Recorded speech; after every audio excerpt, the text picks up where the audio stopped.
Welcome back. Newly elected DA leader John Steenhuisen says people power and not state power will be the driving force behind his tenure. He beat former youth leader Mbali Ntuli by a landslide. Steenhuisen paid tribute to Ntuli for her campaign, adding that, quote, "We choose leaders on the basis of their ideas and content of their character," end quote. To unpack these developments is political analyst Professor Mcebisi Ndletyana. Very good evening to you, Professor Ndletyana. Let's just first start with that last sentence from Steenhuisen, for instance. Did the person who won, the one who ran the better race? I think he captures the dominant sentiment within the party. It is not really about a better race. It is not about better ideas. It is about the dominant sentiment within the party and also within the white electorate generally. They have decided to pander to conservative right-wing voters. So this outcome was always inevitable. It was inaugurated as soon as Helen Zille came back.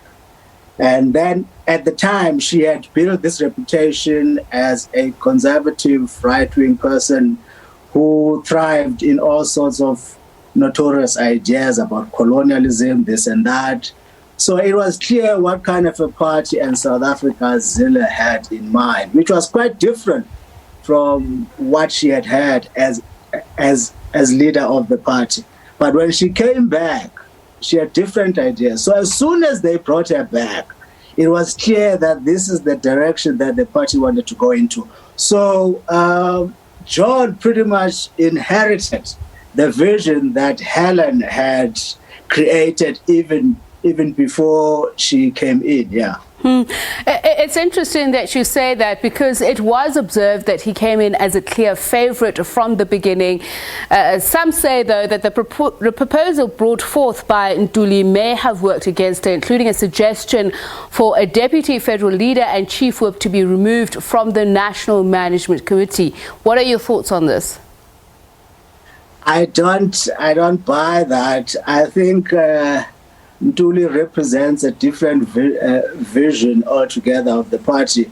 She talks about racial redress. She wants to confront these things instead of, pussyfooting around them. The point is that the party is in denial about the saliency of race. In fact, the entire white society have been very impatient with us talking about race, because as soon as we talk about race, they are implicated because they are beneficiaries of that white racism. So they don't want to confront it. So people like Ntuli, even Maimane, for instance, Maimane was like, if you say race doesn't matter, then you don't see me. The reason why Maimane was kind of kicked out or left was because they felt that he was taking the party more and more towards racial issues, addressing racial issues, and calling on racists. He was very intolerant of racist practices, and that racial intolerance made conservative white voters uncomfortable. That is why white voters started moving more towards Freedom Front Plus, for instance, because they felt that the DA was no longer a defender of white privilege. Now Helen came back, and John has taken that fight even further. So what they are saying pretty much now is that let's make the DA white again. And I'm just curious, beyond the anomalous race policies, what else would it have come down to the wire? I mean, looking at the amendments with the Constitution, a very interesting posit by Alan Wind, for instance, saying that we must embrace federalism. Some would say that that speaks volumes about the direction forward and how the Democratic Alliance divorces itself from the national trajectory of governance. Well, they have always been for federalism, especially because their control lies a lot more in many municipalities throughout the country. And some of these municipalities fall under ANC governments.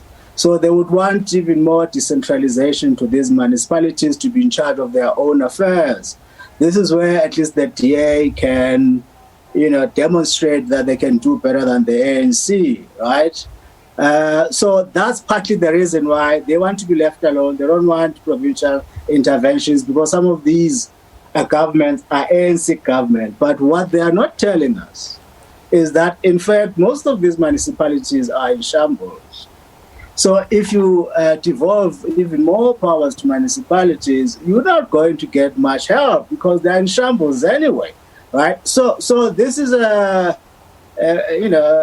maneuver, really, to get DA-controlled municipalities in charge so that they can demonstrate that they can do better. Yeah? And I do raise this against what you raised, the kind of race that Mbali Ntuli ran. And one of the things that she was emphatic about is that they want a DA that is reflective of the lived experience on the ground, the great inequalities. And the Western Cape has often been called the bastion of inequality itself. So what kind of DA should residents of the Western Cape as a totality, for instance, look forward to under the leadership of John Steenhuisen? Will it be more of the same? He says he wants to put power back into the hands of the people, to remove state control. But those who are crying of lack of service delivery, of being left to the margins, what should they expect?